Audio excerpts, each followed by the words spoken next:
A Letter to God, full story in super detailed simple English with chapter phrases by Gregorio Lopez y Fuentes.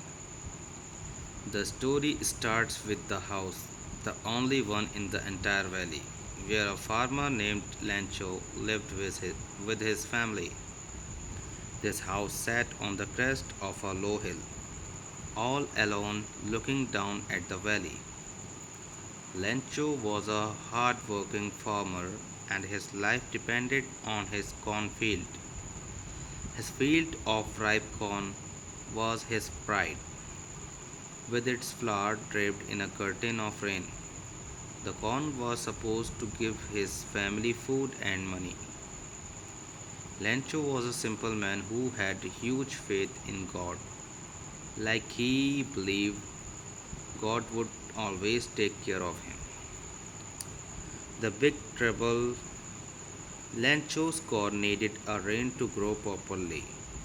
He kept looking at the sky, hoping for drops of rain.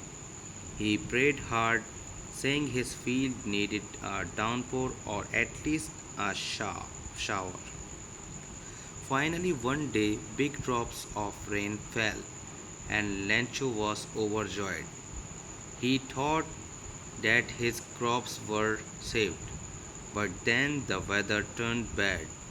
The rain became a hailstorm with frozen pearls falling from the sky. The storm destroyed everything. Not a leaf remained on the trees, and the cornfield was totally destroyed. Lancho stood in his field, heartbroken, looking at the ruined corn. His family now had no food or money, and their hopes were gone. Lancho's hopeful plan. Even after this disaster, Lancho didn't lose his confidence in God. He believed God could see everything, even what was deep in one's conscience.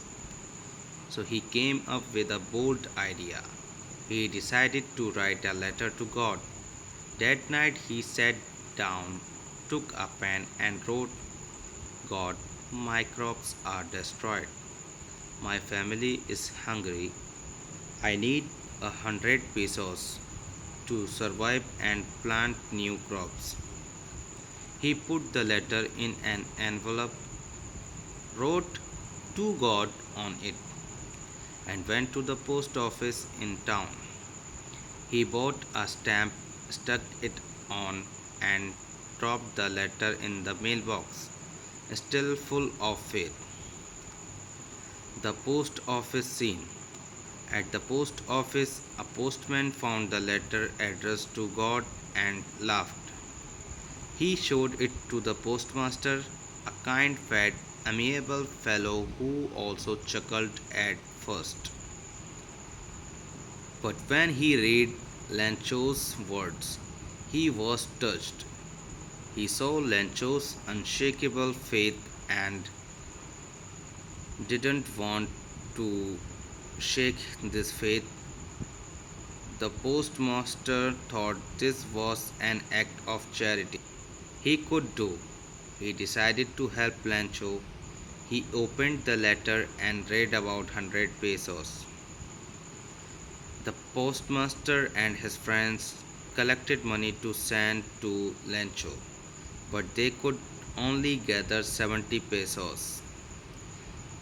They put the money in an envelope, wrote a letter saying it was from God, and sent it to Lancho.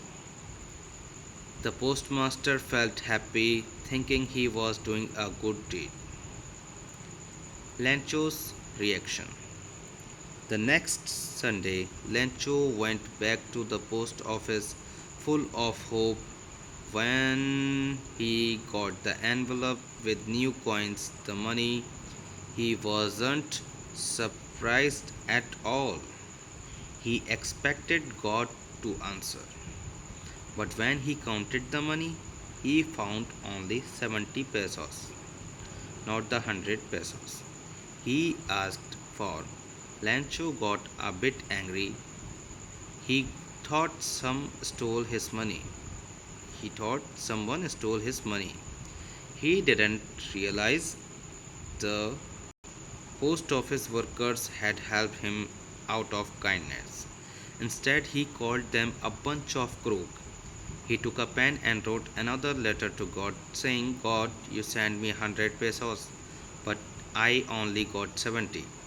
Those bunch of crooks at the post office took the rest of. Please send the remaining 30 pesos directly to me next time, not through the post office because they can't be trusted. The ending.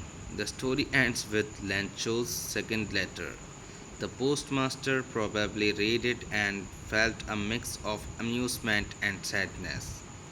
Lancho's faith in God was so strong, but he didn't understand that the post office employees were the ones who helped him.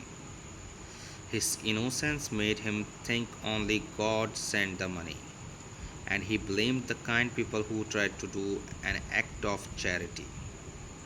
Moral of the story. The story shows Lancho's unshakable faith in God, like a child who trusts without doubting. But it also shows his innocence. He didn't see the kind of kindness of the post office workers. The moral is that faith is important, but we should also notice and appreciate the God deeds of people around us. Sometimes help comes from humans, not just from God, and we shouldn't misunderstand their intention. So the chapter is over here. Now you have learned everything in just 7 minutes.